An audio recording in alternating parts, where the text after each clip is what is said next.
قرآن کریم کے الفاظ میں بھی اللہ نے نور رکھا ہے۔ سورۃ بقرہ جس گھر میں 3 دن پڑھی جائے جنات کی جڑیں نکل جاتی ہیں۔ آمن الرسول سے آخر تک پڑھو، ساری رات تہجد کا ثواب۔ آیت الکرسی پڑھ لیں فرض نماز کے بعد، اگلی نماز تک مزے کرو، کوئی آفت نہیں آئے گی، اللہ کی حفاظت میں آ گئے۔ شاہد اللہ آیت پڑھ لیں، فرمایا 70 مرتبہ اللہ پیار کی نگاہ سے دیکھے گا۔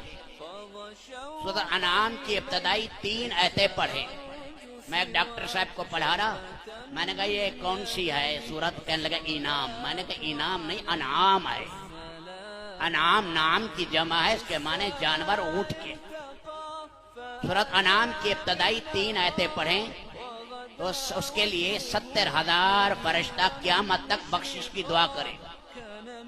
جمعرات کی رات اور جمعہ کے دن سورۃ کہف پڑھ لیں، بڑا ظالم آ جائے، بڑا ظالم آ جائے، اگلے ہفتے تک آپ محفوظ ہیں۔ نہ باولا کتا کاٹے گا، نہ کوئی ظالم آپ پر حملہ کرے گا۔ حضرت علی فرماتے ہیں میں یہ تمہیں کہتا ہوں یہ پڑھ لو تاکہ اگلے ہفتے تک ہر موذی چیز سے بچ جاؤ، کیونکہ دجال آئے گا، اس کے آنے سے یہ جو موجودہ ٹیکنالوجی ہے یہ فیل ہو جائے گی۔ وہ جو نکلے گا باہر آئے گا تو اشارہ کرے گا بادل سے بادل آ گئے، چھٹ جاؤ چھٹ گئے، اشارہ کرے گا یوں کرے گا۔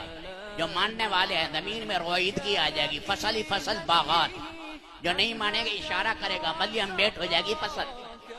جو مان لیں گے ان کے گھر سونے سے بھر جائیں گے، جو نہیں مانیں گے گھر کا سارا سامان دجال کے پیچھے چلے گا۔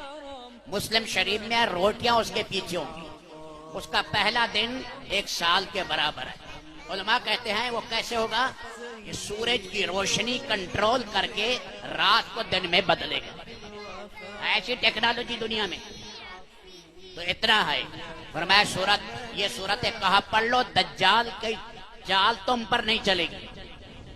ہاں قرآن کی طاقت ہے اور کچھ نہیں۔ تو آیت الکرسی ہے، 4 سورتیں ہیں کل ہیں، اپنے اوپر ہر نماز میں دم کر دو، نہ نظر لگے گی نہ جادو کا اثر۔